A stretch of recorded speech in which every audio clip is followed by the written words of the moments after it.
Good evening and welcome to Story Hour. I'm tonight's host, Laura Blackwell. My co-host, Daniel Marcus, started Story Hour at the beginning of a local shelter-in-place order almost a year ago now to help us all remain connected in one of the oldest ways known to our species, just telling stories around the fire. So here we are, still sheltering in stories together. Welcome back to those returning, and welcome to those of you joining us for the first time. As always, we have two writers reading for their favorite nonprofits. Tonight's readers are Ben Monroe and Marie Brennan. If you are fortunate enough to help during this time, please consider a donation to tonight's featured nonprofits, FESCO Family Shelter and Native American Rights Fund. FESCO was founded in 1986 by a passionate coalition of everyday people. These community members and churches banded together to address their concerns about the growing number of families falling into homelessness in mid-Alameda County. In its founding documents, special emphasis was placed on keeping families together during their period of homelessness. Thus, in addition to serving single mothers with children, your support helps FESCO serve single fathers, two-parent families with children, and families that include a teenage boy. You can learn more at fescofamilyshelter.org. Marie Brennan is reading for Native American Rights Fund. Since 1970, the Native American Rights Fund, NARF, has provided legal assistance to Indian tribes, organizations, and individuals nationwide who might otherwise have gone without adequate representation. NARF has successfully asserted and defended the most important rights of Indians and tribes in hundreds of major cases, and has achieved significant results in such critical areas as tribal sovereignty, treaty rights, natural resource protection, and Indian education. You can learn more at https you don't need all that, narf.org. You need narf.org. You can figure out the rest. If you're here on Zoom, please feel free to leave your camera on. It can be nice for our readers to actually see their audience. And chime in on the text chat on Zoom if you like. If you're on Facebook, thank you, but we're not seeing your messages in real time. So our first reader tonight is Ben Monroe. Ben Monroe grew up in Northern California and has spent most of his life there. He lives in the East Bay area with his wife and two children. His most recent published works are In the Belly of the Beast and Other Tales of the Cthulhu Wars, the graphic novel Planet Apocalypse, and short stories in a number of anthologies. He can be reached via his website at benmonroe.com and on Twitter at _benmonroe_. Ben, welcome. Hi, happy to be here. We're excited to have you here. This is the first time Ben's been on Story Hour, and we are excited to hear what you've brought to read for us. Well, I hope you like it. This is a story called Desiderium. It was published about a year ago in Tales of the Lost, a whole book full of stories about people who have lost things and places and are looking for stuff. So if you'd like, I'm just going to go ahead and jump in here, read Desiderium, and hope you like it. Leonard Faber sat on a wide slab, the concrete warm from the afternoon sun. There were four similar bench-like slabs forming a short stairway that ended in the bay's water. On sunny days, people who worked nearby filled the steps at lunchtime, sneaking out from their offices to catch some sun and the salty air off the water of the San Francisco Bay. But it was a Friday evening in Oakland, and Leonard sat alone, beer in hand, and another 5 empty cans in a paper sack by his feet. He'd been there for a few hours now, just sitting, watching the water, listening to the low, rippling waves lapping at the bottommost step, and drinking. Trying to forget he'd just lost his job, that his girlfriend of 4 years had left him the night before. Dwindling sunlight glittered off the rippling water, casting golden sparkles into the dimming evening sky, and Leonard drained the last of the beer. He shook the can, swirled it around a little, brought it back to his mouth, one drop and then nothing. He squeezed the can, listening to the metallic crunk as it collapsed in his hand and then dropped it into the paper sack. His head was spinning from the beer, and while he had to piss, he didn't quite feel like getting up to find a restroom. He looked around, didn't see anybody nearby watching him, stood and stepped down the stairs toward the bay water. He'd already relieved himself in the bay once. Hell, fish piss in the bay, so can I, he told himself earlier. As he stepped down, his foot caught on the edge of the concrete slab and he lost his balance on the final stair, landing on his butt, smacking his head against the concrete while one foot slipped into the cold water. Damn it! He spat as he pushed himself up onto his elbow. A dull, warm throb at the back of his head. When he investigated with probing fingers, they came away tipped with red. It took a nasty spill, eh? A voice behind him said. Leonard turned around, saw an older man stooping over a dark wooden cane at the top of the stairs. His thin white hair blew in the gentle breeze. Yeah, Leonard said as he sat up. I guess I did. The old man put the foot of the cane at the stair ahead of him, used it to balance while he slowly sat down. You gonna be okay? He said. Leonard stood up and walked back up the stairs, taking them slowly and unsteadily. Yeah, sure, I'll be fine. The old man smiled and tapped the bag full of beer cans with his cane. The metal rattled as the empty cans banged together. You should sit for a minute, fella, he said, before you go skedaddling off to wherever you were going. Leonard reached the top of the steps and sat, his head throbbing and spinning. Not going anywhere in particular, he said. Just want to be alone, the old man said, nodding. Yeah, something like that, I guess, Leonard replied.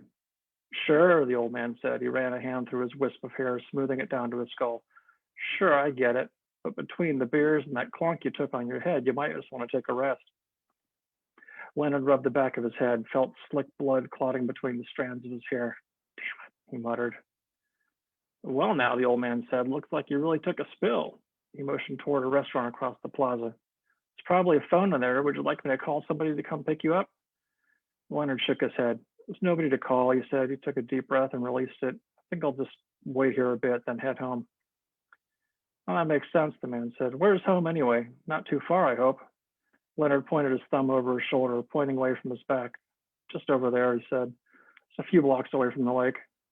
Oh, that's very good, the man said. Not far at all. No, not far at all, Leonard said. He glanced at the old man and saw him grinning ear to ear. A creepy, overly concerned look on his face.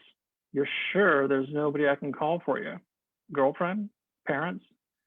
No, Leonard said. Nobody. Look, I'm sure I'll be fine. Thanks. He stood to leave, weaving slightly on unsteady legs. Hold up, the old man said, leaning on his cane and standing up. Yeah, Leonard said, exasperation tinging his voice. He turned back to the strangely sinister old man. The old man stood tall, not stooping at all anymore. As Leonard watched, a strange brightness filled the man's eyes. Everything around them was growing dark, except for those bright green eyes. And Leonard began to sway, to swoon, and the old man grabbed him by the shoulders. Darkness swam across Leonard's vision. His head throbbed, began to feel light. The old man dragged him closer until his green eyes filled Leonard's sight, and finally darkness as Leonard sank into a void. The rhythmic electronic beeping of a heart rate monitor brought him out of the darkness. His eyes were dry and a stale taste filled his mouth. He opened his eyes slowly, winced at the clear light pouring from the blue sky beyond the window. Moving his head from side to side slowly, he felt a grinding in his neck, muscles stiff from lack of use, and deep in both ears a whining buzz. He sat up and took in his surroundings. He lay in a bed in a hospital room, bright and sterile, a pitcher of water on a tray nearby, and a computer on a rolling cart in the room's corner. An IV tube ran from a clear bag of liquid hanging from a metal stand and into a swatch of tape stuck to his hand. He felt queasy and his hand began to itch when he saw that, knowing it meant a needle pierced into his skin. Confused, he sat up and looked around until he found the call button beside the bed. He pressed the button a few times until he saw a woman enter the room. She was tall, wearing pale green scrubs, and had a stethoscope slung around her neck. Mr. Faber, she said, smiling, awake at last? Are you? He said, and then broke into a coughing fit. She propped a pillow behind his head, then filled a plastic cup with water from a pitcher on a tray nearby, handed it to him. Slow down, she said. Drink, then talk. He sipped the cold water, slowly at first, then draining the cup in one long gulp. More, he said, holding the cup to her. She smiled and refilled it from the pitcher.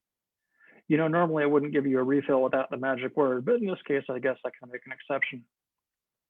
He drained the cup, then lay back on the pillow. Okay, Leonard said, I have no idea how I got here. Are you a doctor? Can someone tell me what's going on? Whoa, whoa, whoa, slow down, cowboy, she said, one at a time. Yes, I'm Dr. Rachel McKinley, You came in last night, brought in by EMT. Someone found you sprawled out in a parking lot down by the waterfront. You had a contusion on the back of your head and an elevated blood alcohol level. Aside from that, you're fine. But we'll probably want to run a few more tests to be sure. Leonard bolted upright. There was this weird old guy, he shouted. That's the last thing I remember. It was this weird old guy, and he grabbed me, and everything went black. Dr. McKinley pressed the call button next to his bed. Another group of EMTs brought in an elderly DOA about an hour after you arrived. But according to the report I saw, you were alone when someone found you and called 911. She pulled a white plastic pen light from her pocket and flashed it into his eyes, one after the other. Eyes look good, she said. Oh, Leonard said, defeated. Wait, who found me? The security guard in the parking lot, she said as she put the pen light back in her pocket. Then another woman wearing scrubs printed with a psychedelic riot of color entered the room. Mr. Faber, this is my assistant, Laura. She'll prep some tests, take some blood, all that fun stuff. Leonard nodded. Yeah, okay, I guess. Think it's necessary. Just being cautious, Dr. McKinley said. If everything looks good, we'll have you out of here in a few hours. Dr. McKinley turned to leave the room, but then took another look at him.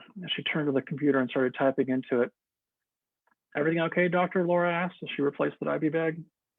Yeah, Dr. McKinley said. Just a quick note. Whoever did the intake noticed his eyes is green, but they look brown to me. All my life, Leonard said. When I was a kid, my dad used to tell me I was so full of crap my eyes are brown. Dr. McKinley looked back at him as she walked toward the bed. Sounds like a real charming guy. Leonard shrugged. It could have been worse, I suppose. Laura's going to get you all checked out, and I'll be back in a bit to go over the results. I'll be here, Leonard said. Over the next hour, blood was drawn, reflexes checked. He was poked and prodded, finally left alone. Leonard lay in the uncomfortable hospital bed, racking his brains, trying to remember how he'd gotten here. Everything after meeting the old man yesterday was a blank. He ran his hand over his skull, feeling for the bruise. It must have really whacked my head, he thought. As he sat staring out the window, watching the sky darken, listening to the ringing in his ears, he felt tired, drowsy. The room grew darker and the ringing in his ears increased until it sounded like the whine of angry hornets. The indistinct papery noise began to take on a cadence and almost verbal quality until Leonard distinctly heard two words from inside his mind: let go. The room clouded over until inky blackness drew him in, and Leonard drifted away into unconsciousness. Salt air washed over him, blasting him in the face as Leonard shuddered awake. He was driving a convertible along the coast, the sun setting over the ocean to his left, and he did not understand how he'd gotten there. Instinct caused him to slam the brakes, and horns blared at him as cars swerved around him, speeding past. He pulled over to the side of the road, breathing heavily as the car rolled across the dirt on the shoulder. His heart pounding in his chest, Leonard unbuckled the seatbelt, which held him tight to the leather bucket seat of the car. He shut off the engine and breathed hard, panic rising in his chest. Whose car is this? He thought as he opened the door, stepping out into the warm night air. Cars and trucks continued to speed along the highway, and beyond that, golden light glittered off the ocean waves as the sun crept below the horizon. He looked up and down the freeway and saw the familiar Gold Rush miners' shovel shape of the California interstate signs. A big 1 on the sign let him know he was on the coastal highway, stretched from the length of the state from LA to Mendocino. None of this looked familiar to him. Leonard realized he could be anywhere along the coast. His breathing steadied and pounding heart slowed as he calmed down. He turned back to the car, a Mustang convertible, shiny and deep, emerald green. It was the kind of car he'd always dreamed about owning when he was a teenager. He reached to open the door and saw his arm, realized he was wearing a dark jacket. Looking himself up and down, he was as dumbfounded by his clothes as he was by the car and his sudden appearance on the highway. He was wearing jeans, but not the off-the-rack style he'd worn most of his life. These looked expensive. His shirt, a pale green silk, buttoned to just below the collar, and a pair of brown leather Oxfords adorned his feet. Nothing he was wearing was familiar, part of his usual t-shirt and jeans style. And a ring, a gold band on his left hand. What the hell? He said aloud. He looked around him again, taking in the car, the clothes. His head swam in a muddled pool of complete confusion. He felt like he was thrust into someone else's life entirely. On a whim, he checked his wallet. The driver's license name was his, but the address wasn't. Santa Barbara, he muttered, looking at the card. The credit cards were also a surprise, both a Visa and MasterCard from banks he didn't remember having an account with. And then he found the photo of him standing next to a woman he didn't recognize at first, his arm around her shoulders. He stared at it for a moment and realized he recognized her, Dr. McKinley from the hospital. He began breathing hard again, his heart racing. What the hell? What the hell? He trailed off. Looking at the driver's license again, he saw at least he had a destination. He climbed back into his car, buckling himself in, and started the engine. When he checked the rearview mirror for oncoming traffic, a startled shout erupted from his throat.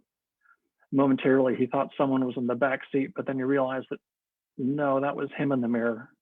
He recognized himself, but saw changes in the road map of his face. The wrinkles on his forehead and cheeks were deeper and more plentiful. His once dark hair was thinning and tufts of gray spouted from around his temples. Leonard thought he looked like he'd aged 20 years overnight. He pressed the gas and sped onto the highway, continuing in the direction he'd been going, deciding that at some point he'd see a sign that let him know where he was. Soon he saw a sign for Summerland and an indicator he was on the way to Santa Barbara. Indeed, he was only 6 miles away. He blazed through and past Summerland and soon saw the lights of Santa Barbara ahead of him. Leonard pulled into a Shell station as he drove through town. He stepped out of the car and looked around, but nothing was familiar. Hills rose in the east, the ocean to the west, bungalow-style homes, taquerias, and palm trees as far as he could see, everything faded pastels and golden terracotta. A far cry from the gray, dingy buildings and gnarled oak trees of Oakland where he felt he'd been just a few hours ago. He bought a small map of Santa Barbara and tried to figure out where the address on his driver's license was. It didn't take him long to find that the address he was looking for was up in the hills. He drove through town, following the map as best he could in unfamiliar surroundings. His head began to ache. The lights of oncoming cars painfully bright against the dark night, and he felt like the light was pressing against his mind.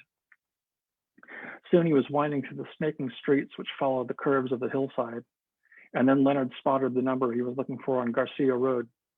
He pulled the Mustang up along the long driveway and parked it in front of the house next to a gleaming white BMW.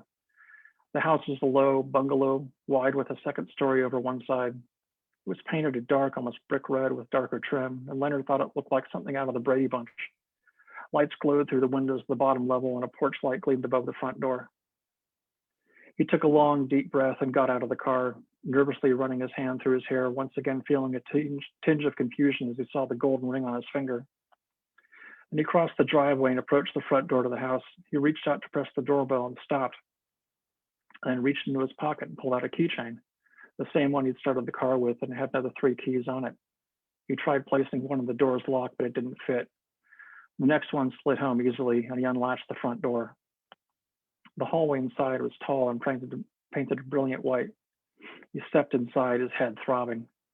He walked down the hall and smelled something cooking, a rich smell of tomatoes and meat simmering. It smelled like the bolognese sauce he made sometimes. A woman's voice called out from the kitchen, "Len, dinner's almost ready. I made your famous bolognese. Come eat." He stepped into the kitchen, overhead lights gleaming down, stabbing light into his eyes, and a buzzing in his ears. The woman in the kitchen was the same as in the photo, Dr. McKinley, who treated him in the hospital just the day before. "What's going on?" he said. "What do you mean, hon?" she asked, approaching him. "Are you okay? You don't look well." She placed her hand on his forehead. "You feel cold. Let me get a thermometer." "None of this makes sense," Leonard said. "I don't know how I got here or where here even is." And shredding paper crinkles in his head, rustling and mumbling, and a pinpricky feeling at the back of his mind. "What do you mean? This is our house. We live here." "Just let it go, Leonard," a voice muttered out of the black void below his mind. "You can't fight it much longer, and each time I slip, I come back more powerful." "What?" he shouted, whirling around to confront the owner of that bleak voice. Nobody was behind him. He held his head, both hands slipping to the ground. "Oh, God," he whined, a thin runnel of drool oozing down his chin. "My head feels like it's going to split open." She sat with him, an arm around his shoulders. "Just breathe. I'm calling 911. We'll get you to the hospital." He ran his hands through his hair, felt the swelling at the back of his skull, the same spot he'd hit when he fell to the curb. Just the other day? Or had it been the other day? How long ago had it been since he mashed his skull and met that strange old man? "Stop fighting it, Leonard," the voice came back. And then Leonard realized it was the old man's voice, dry and raspy, coming from within his mind. "Just give in," it said. "I'm a better you than you ever were." Pain filled Leonard's mind. The ringing in his ears reached a fever pitch, and everything went dark. Leonard struggled to the surface of the darkness, pulled himself out of the void of lost memory into the light of awareness. Dark, blurred shapes formed before him, and he took a deep breath as he observed his surroundings. He was in a restaurant. White linen cloths, expensive-looking place settings, bottles of wine, and flowers at the center of each table. Everyone around him well-dressed, a far cry from the fast food joints he normally frequented. "You okay, hon?" the woman sitting next to him said. He looked over. Again, it was Dr. McKinley. It took him a moment to recognize her, but it was her. Rachel, he thought, that's her first name? She told me that in the hospital. A few more lines around her eyes, a wisp of gray in her hair, but still her.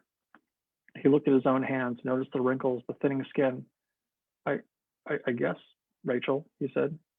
You just sort of went blank for a moment there, she said. You sure you're okay? We can skip out early. I'll tell everyone you ought to get a jump on your retirement.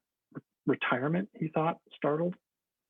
He looked at the other diners in the restaurant. Is that what this is, a retirement party? I've lost a whole life. She took his hand. Dessert's almost here. Why not just cut the cake and we'll call it a night? He nodded. Yeah, sounds good. Rachel narrowed her eyes slightly and tilted her head. Funny, I hadn't noticed before, but this light makes your eyes look brown.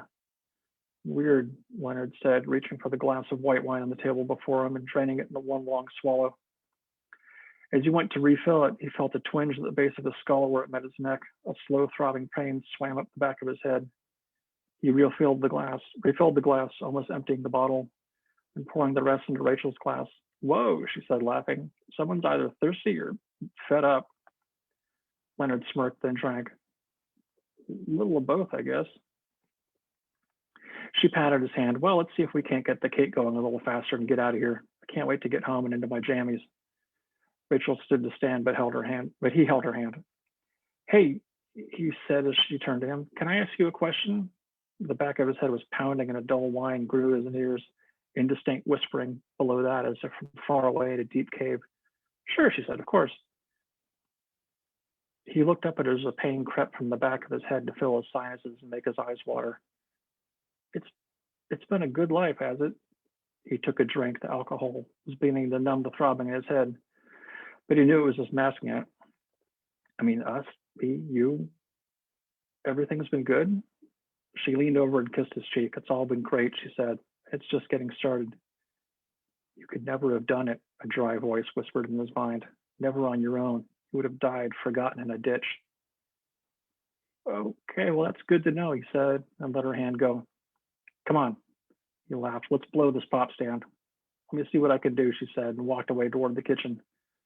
Just stop fighting, the voice muttered, low and growling.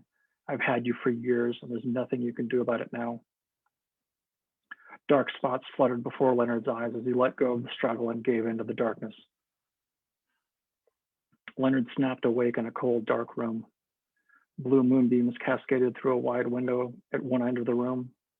Just before him was a young man in pale blue hospital scrubs, and Leonard's hands were holding his face. Vibrant green eyes stared from under a mop of blonde hair, looking right into Leonard's tired eyes. Leonard's hands fell from the man's face, limp and weak. He saw his arms were thin, frail, an IV needle stuck into his hand. A monitor nearby beeped along with his heart rate. Leonard was lying on a hospital bed, not unlike the one he'd woken in before, which felt like only a few hours ago. But he knew that a lifetime had passed between the two beds. So is this it? He asked the man walking away from him. It's all over? I told you before, Leonard, the young-looking man with an ancient soul said, turning back to him one last time. I was a better you than you ever were. But who are you? Who are you really, Leonard said. It was hard to speak, hard to breathe. Just one of those strange, inexplicable things in the universe, I suppose, he said. But it's not fair, Leonard croaked. You stole my life. You at least owe me an explanation. The man stopped, hand on the doorknob. No, he said. I don't really think I do. Leonard opened his mouth to reply, but the man put his finger to his lips in a shushing gesture and smiled. Then he slipped from the room, leaving Leonard alone in the darkness. Raindrops began to splatter against the window. Leonard felt suddenly exhausted, but free. The rain was lulling him to sleep with its rhythmic patter. He tried to reach for the call button to get a nurse or a doctor, but his arms were too weak to reach it. He lay back in his bed. Leonard closed his eyes, and the gaps between the beeps from the heart machine became wider and wider, until one last long beep chimed out, calling a nurse who entered the room wearing glasses that reflected the moonlight and shone like coins for the ferryman. The end.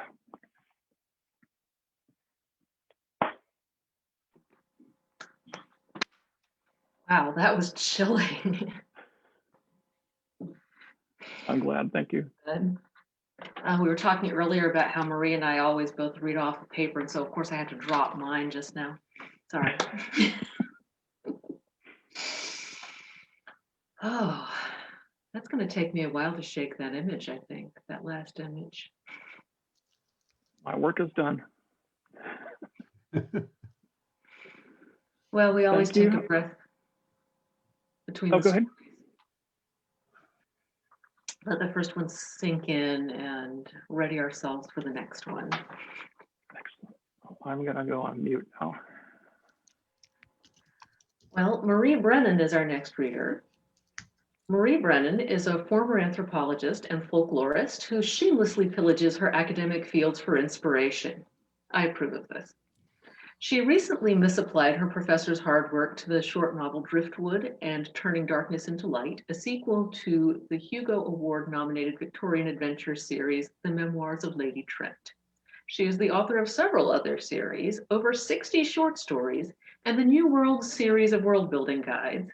As half of M.A. Carrick, she has written The Mask of Mirrors, first in the Rook and Rose trilogy. Oh, are you going to show us the cover? This cover is really pretty. Nice. Nice. Beautiful cover. For more information, visit swantower.com, Twitter at @swan_tower, or her Patreon at patreon.com/swan_tower. Marie, welcome back. It's great to have you here. It's good to be here as well. I just realized as you were reading off that bio, I need to update it because for my sins, I've had 2 books out 2 weeks apart. This is actually my most recent one now, The Night Parade of 100 Demons. So yeah, I wound up with 1 joint book and 1 solo book practically on top of each other. That is wonderful. That's one word for it. Well, we'd love to hear the story you've brought for tonight. Yes, I'm going to read As Tight as Any Knot, which is a prequel story for The Mask of Mirrors. And it was published in Beneath Ceaseless Skies. There's actually a much more professional audio performance of it that was podcast for BCS. So you can go check that one out if you want. Pardon me. So the story is called As Tight as Any Knot. Andrakia had a sharp eye for valuable things. A handkerchief of fine lace from southern Vrasen. An inlaid ivory snuff-box.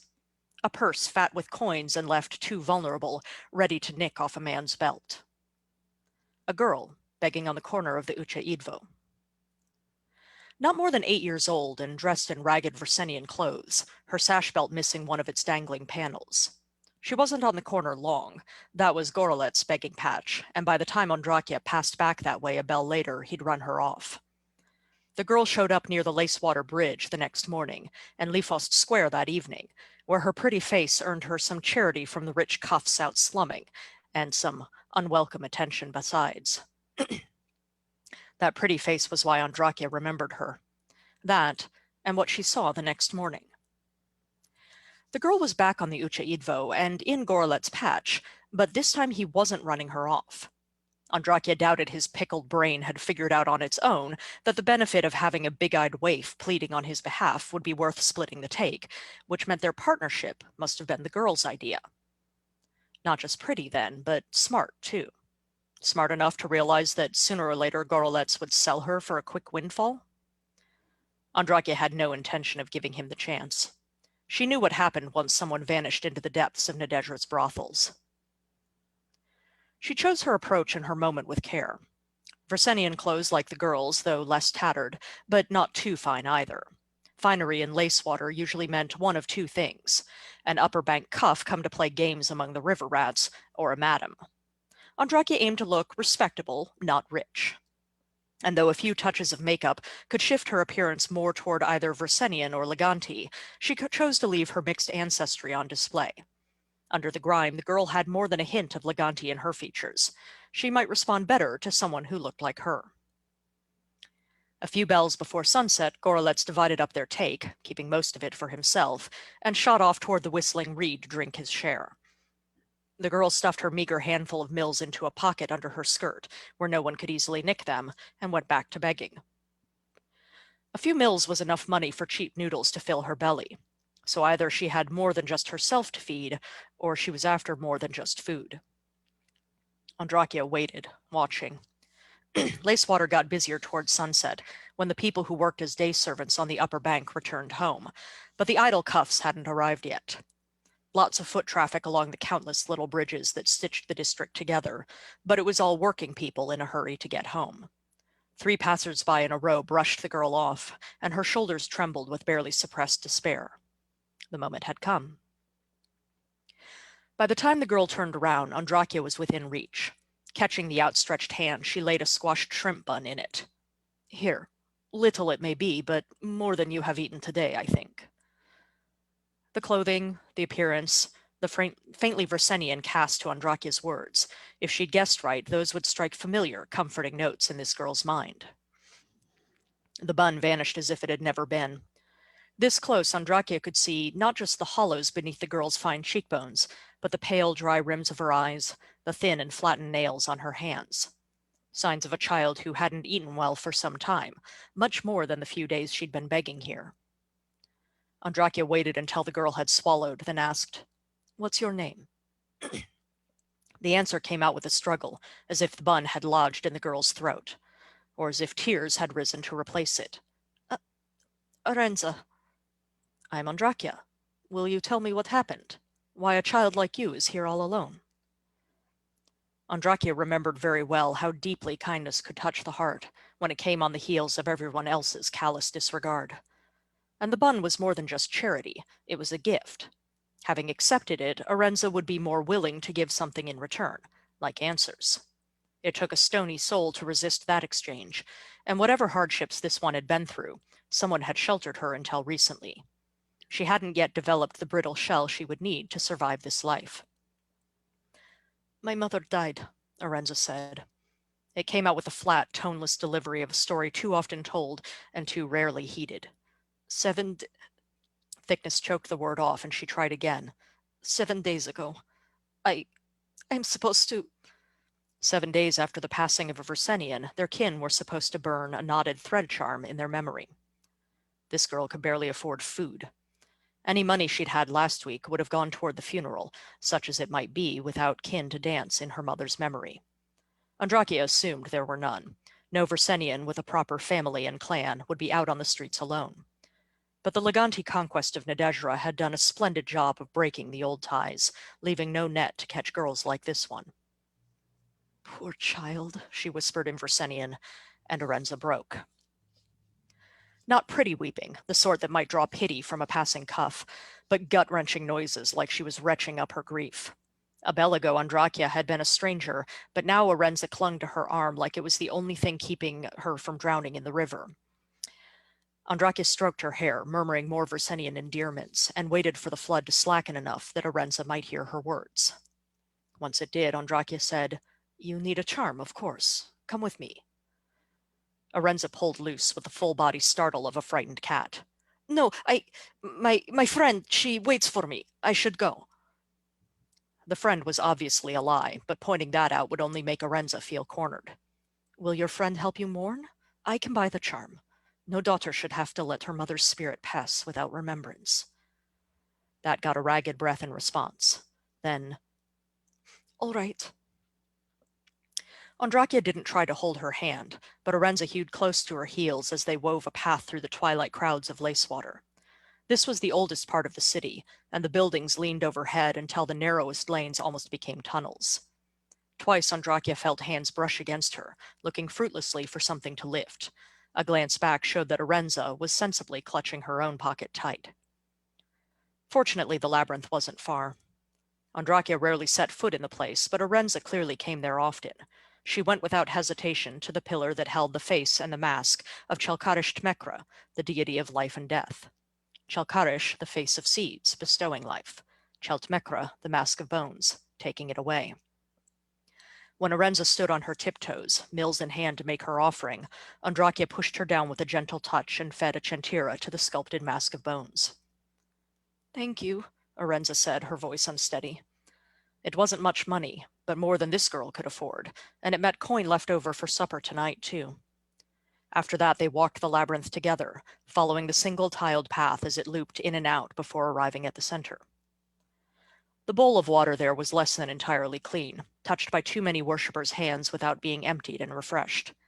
But Andrakia followed Arenza's lead in dipping her fingers and touching her brow, and even murmured a swift prayer for form's sake. The stalls selling knotted charms weren't inside the labyrinth building, but under lean-tos clinging to the outer wall. The gray-haired woman they bought the morning charm from overcharged, but Andrakia didn't want to dicker in front of Arenza. Instead, she swiped a pair of luck charms when the old hag wasn't looking. Arenza was too lost in her grief to notice. Then Andrakia led her around the corner to burn the offering on one of the tiny bridges over a nearby canal, with the help of a coal borrowed from a tavern. "I found her in an alley," Arenza whispered, staring blindly at the smoke curling up from the twists of thick hemp cord. "She wasn't—" The tail snagged on a choked-off sob. "She wasn't dead for long, but already they'd stolen everything. Not just money, her shoes, her clothes, her hair." Of course they had. People as poor as Lacewater's thieves and beggars didn't waste anything. The gaze Arenza turned on Andrakia was as hollow as if someone had scooped out her eyes, leaving a gaping void behind. "They took her Kosani." Andrakia's breath caught. Magnificent works of embroidery, Kosani shawls encoded the wearer's ancestry in a complex series of stitches and knots. If this girl's mother had one, then she'd been properly Versenian, the sort of woman who should have had kin to dance for her and to take care of her daughter when she was gone. Not a half Leganti daughter, though. And whoever Arenza's father was, he clearly didn't give a rat's shit about the girl. She truly had no one. Just like Andrakia herself once. She knelt and took Arenza's thin hands in her own. "Have you a place to sleep tonight? No? Well, my house is not far." Arenza wasn't completely naive.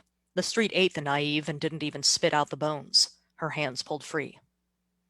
Andrakia brushed her own words away, as if recognizing her foolish error. "No, you said a friend waits for you. Much better to sleep in the house of one you know." Yes." There was a battle in Arenza's gaze, between the desire for some kind of shelter, even from a stranger, and the wariness that had kept her safe thus far. And she didn't want to admit she'd lied. Andrakia lowered her voice. "But if this friend is not so hospitable, my house is on the Uchafido, not far from the West Channel. You may come there at any time." "Near the West Channel?" Arenza said, startled. "I know that area. That's not—" She cut off abruptly, but Andrakia finished the sentence for her. "Not where the brothels are? I am not a madam. When I was not much older than you, one of that sort found me, and—" She bit her lips together, hard enough to hurt. "I would not do that to you. Not to any child. I take care of children like you, those who have lost everything, as I once did. Come, and they will tell you." She offered her hand again. After a moment's hesitation, Arenza took it. Her bones felt as fragile as a bird's, and Andrakia cradled her hand with care as she led the girl away. No, the street would not have a chance to crush this one. She would make sure of that. Andrakia whistled as she opened the front door of the lodging house. She always whistled, unless there was a hawk with her. Silence, not noise, was the signal for her fingers to hide anything the vigil shouldn't see. But she had more than one tune, and this one said, "Be on your best behavior. We've got a new pair of hands." It brought them swarming out of the woodwork, quite literally, as the boards of the wall to the unused kitchen were eaten away, leaving a hole the smallest children could fit through. Arenza shrank instinctively behind Andrakia, overwhelmed by the rush. Some of the children were younger than her, but most were at least a year or two older. "Everyone," Andrakia said, "this is Arenza." She will stay with us tonight. Be nice to her. Obnish Equin, fetch water. I suspect Arenza might like a bath. Piraeus, what food have we on hand? The ones she'd named all leapt to obey, followed by a few she hadn't. Everyone was enthusiastic when new blood came in, because they knew there would be a feast if the girl wound up joining them. But that lay at the end of a long road, and so far they'd only traveled a few steps. Andrakia led Arenza up the creaking stairs to her own chambers, in all their stained, tattered glory. Her high-backed chair by the hearth, her fine clothes draped over a stand of rods by the wall. If the carpet gained some extra cushioning from the mold in it, well, Nadezhra was built on a swamp. Such things were hard to avoid. The hip bath was small, but so was Arenza. A few trips up the stairs by Obnish and Equin were enough to fill it. Then Andrakia helped her out of her clothes and into the tub before scrubbing her from head to foot. Arenza's hair was brittle and badly enough tangled that in the end Andrakia had to cut some of the worst snarls from it, but she could imagine how it would look once the girl was better fed. It was a rich brown, halfway between Versenian dark and the lighter shades of the Leganti, just as her skin could pass for either with some help. A chameleon in the making, it was almost like looking through a window into her own past. Except this girl wouldn't wind up hoard out to rich cuffs who liked their meat tender. She would have a better future than that. Although a few more tears fell to mix their salt in the water, Arenza didn't break down again. She sat quietly until the bath was done, then got out and let Andrakia wrap a robe around her. A tap at the door was Demarin with a tray of food. She tried to enter the room, no doubt already imagining herself as Arenza's mentor-to-be, but Andrakia blocked her with a hip, took the tray, and shut the door in her face. Demarin was a disappointment. Nearly too old for the fingers now, her childish beauty dulling with every passing season, and her skills had never really blossomed. She saw herself as Andrakia's heir, but was too stupid to realize that would never happen. Andrakia set the tray on a side table. "Here," she said. "I doubt that bun was nearly enough for you." Arenza went to the table and touched one of the dumplings. She must have been starving, but she didn't pick it up.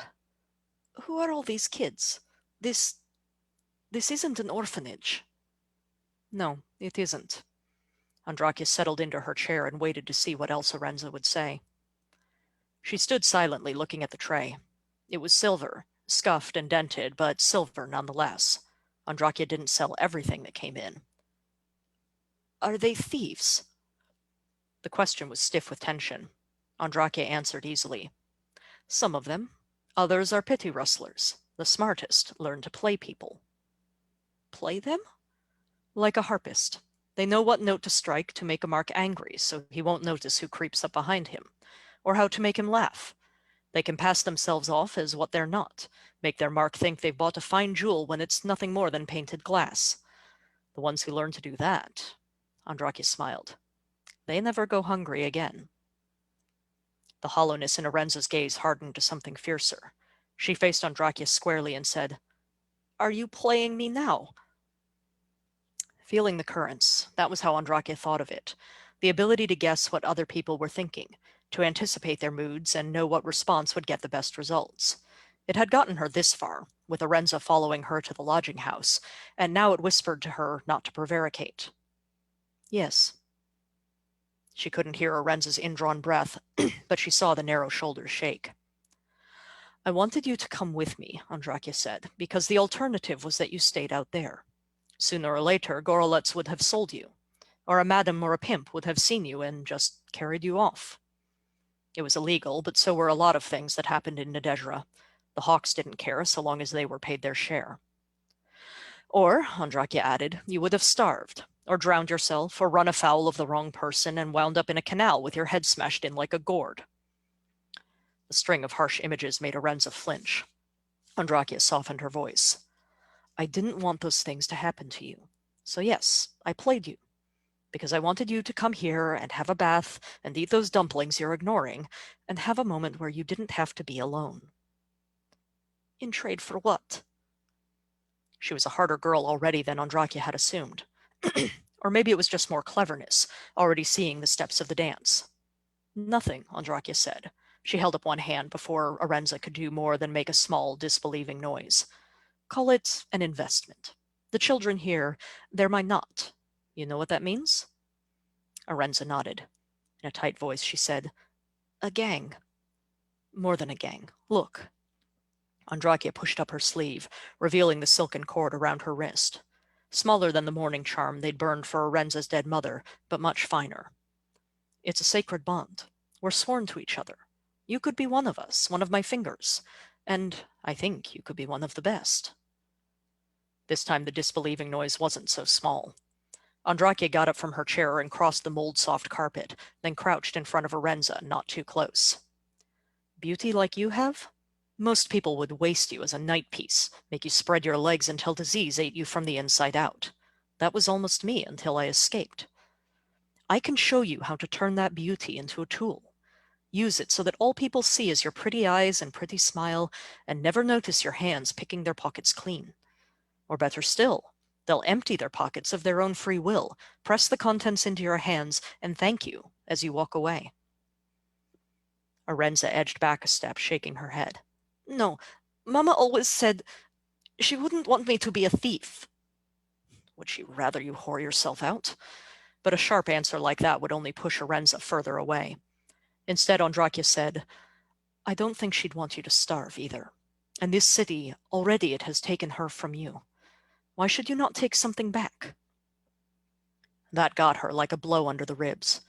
But Arenza was just as clever as Andrakia suspected, if not quite subtle enough to be effective. "No, I cannot." It was a test, waiting to see if Andrakia would flip from face to mask the moment it looked like she wasn't getting what she wanted. Andrakia sighed. "I understand. You wouldn't want to disappoint her." She rose and brushed off her skirt. "You are still welcome to stay the night, and to eat those dumplings." Arenza wasted no time in stuffing her face. Andrakia had to urge her to slow down before she made herself sick. When the last crumbs were gone, Arenza sat in the high-backed chair and stared into the fire with the glassy gaze of someone almost too tired to sleep. Not so tired as to lose all alertness, though. When Andrakia made a small, sudden noise, Arenza turned to look at her. "What is it?" "A thought I had," Andrakia said, "but—" She let the rest of the sentence dangle, like a string to lure a kitten. Arenza obliged her by batting at it. "But what?" Andrakia spoke slowly, as if thinking it through. "I make no promises. It's possible, though. Did your mother die here in Lacewater?" A tiny, wary nod confirmed her suspicion. "A house full of thieves requires places to sell things. I know the fences and who they sell to. I know the other thieves who work this area. My fingers aren't the only knot here. Sometimes people keep things for themselves. There is a chance we could find your mother's cosiny." The sound that escaped Arenza was half sob, half gasp. "But it's gone. I looked." "Knew you every place to look? Had you the money to convince people to answer your questions? My fingers have options you lack." Arenza's wide eyes reflected the firelight, twin mirrors of hope. If she could learn to make that expression on command, she would have Nadejra eating out of her hand before her next birthday. "You'll help me? I cannot pay you." "Members of a knot help each other," Andrakia said. "There are no debts between them." By now the warmth of the fire and the food had seeped into Arenza's bones. In here was the promise of shelter and friendship. Outside was the cold loneliness of the street. In Arenza's heart, the decision was over before she blinked. Andrakia knew it. But something, perhaps that feeling of obligation to her mother, perhaps the awareness that Andrakia saw her as valuable, and that value could be a source of power, made her press her lips together, frowning down at her knees. Andrakia merely waited. Arenza had to choose of her own free will, not be pushed into it. "All right. I'll do it." Andrakia touched her hands to her heart. "Thank the faces. But be aware, you must earn it. My fingers cannot be expected to swear themselves to a stranger who has not proven herself." Uncertainty returned. Andrakia knelt at the side of the chair, close enough to stroke Arenza's cheek. Had her mother ever used a nickname for her? "Worry not, pretty Renyi. I will take care of you. And with my help, you will learn to shine." Arenza's hands were as deft as Andrakia could have hoped, once she had enough food and sleep to stop them from trembling. Her tiny knife snicked 3 garnet buttons off the coat of a cuff in the whistling reed without him ever noticing. and she took to lying like an egret took to the sky, extolling her skills as a lady's maid to a gentlewoman, while another finger relieved the woman's pockets of their burden. None of the others had been this good this soon. Most of them failed at their first attempt, lacking in either nerve or skill. Some were caught by the vigil and slung in jail, and some of those never came back. Even the ones who joined continually disappointed Andrakia. They made good fists for some other knot later on, once they were too old for the fingers, or they scraped by as petty thieves, or they ran minor scams on the street. Or they died because they weren't tough enough to survive without Andrakia. But with the hope of regaining her mother's Kosani to motivate her, Arenza held nothing back. And in her wits, in her clever tongue, and in her beautiful face, Andrakia saw a mirror of herself. A mirror she had to risk breaking. The third test was of loyalty. Damarin got to run it, swiping a pipe inlaid with mother of pearl from the cut ears, whose patch lay on the northern side of Lacewater. Their knot leader Sullen loved that pipe, and when Arenza showed up on cut ear turf with it in her hand, naturally he wanted to know where she got it. She never told him. Not when he asked, not when he ordered, not through everything that followed, until he gave up in disgust and had his boys roll her across the Dlemus Bridge to land in a heap on the other side. Andrakia had fingers watching, of course. They carried Arenza back, and Andrakia immediately went to work with the finest ointments and balms the fingers could steal or buy. At least Sullen had mostly gone for the softer targets. Arenza's pretty face would escape without a scar. Her swollen knee did mean she wasn't able to kneel for the knot oath, upstairs in Andrakia's sitting room, with all the fingers gathered around. But Arenza didn't hesitate as she laced her fingers through Andrakia's and repeated the words of the oath. Any harm you've done to me, or I to you, is washed away. My secrets are yours, and yours are mine. There will be no debts between us. Andrakia tied the knot charm around Arenza's wrist, and the other fingers cheered for their newest pinky, swarming in to thump her on the back. Afterward there was a feast, maybe not by the standards of the upper bank, but dumplings and honey cakes and wine far better than this lot usually saw. Life among them wouldn't always be roses, of course. Knot oath or no, the fingers fought with each other, for food, for loot, for Andrakia's favor. Some of them would hate Arenza when they began to see how much Andrakia preferred her over them. Arenza would hate Andrakia the first time she disappointed her and reaped the consequences. But Arenza would also love her. Andrakia knew exactly which strings to pluck to make that happen. Upstairs in her sitting room, with the sounds of the celebration muffled by her mold-padded carpet, Andrakia opened the locked chest where she kept her most valuable treasures. A crystal wine goblet she didn't trust the fingers not to break.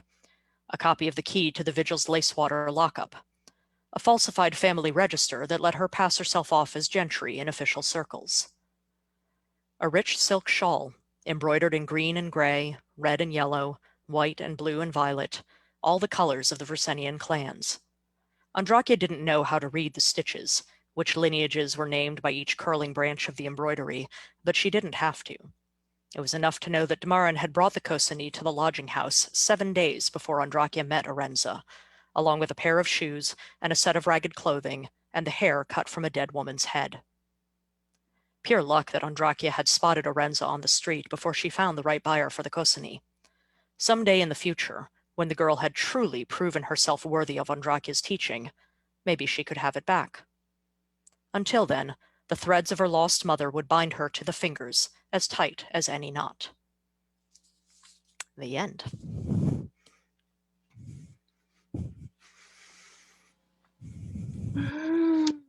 Sweet and heartwarming tale. It's not all bad. Yeah, it's probably better for Ren that happened, Arenza, but, yeah. She grows up to be the protagonist of The Mask of Mirrors, and she has issues. I can see how she's going to end up being a conflicted individual. And a very good con artist. Wow. Daniel, we've had 2 very different stories tonight. Yeah. But they've both been so carefully honed Yes. to their purpose. Very tight and focused work. Yeah, it's really, I really love seeing the differences and the resonances between our different stories every story hour. So thank you both so much. Thank you, Marie Brennan and Ben Monroe. You've both been wonderful, and we've enjoyed your stories. Yes. Thank you for having us here. Absolutely. Hope to have you both again. Come on back anytime. And next week, we also have another good one lined up. We have A.T. Greenblatt and Barbara Krasnoff. And you can keep up to date on upcoming authors at storyhour2020.com and see any programs you may have missed on the Story Hour page on Facebook. So again, thank you both so much. This has been really a wonderful hour. And thank you, Daniel, without whom we would have no Story Hour and our lives would be so much the poorer for it, I think. Mine certainly would be. And all of you who are here, all of you who are watching later, thank you for being here with us and joining us in spinning the victim dream together. Thank you, Laura. I wouldn't be able to keep it up without you. So So, good night. Good night, everybody. All right, take care.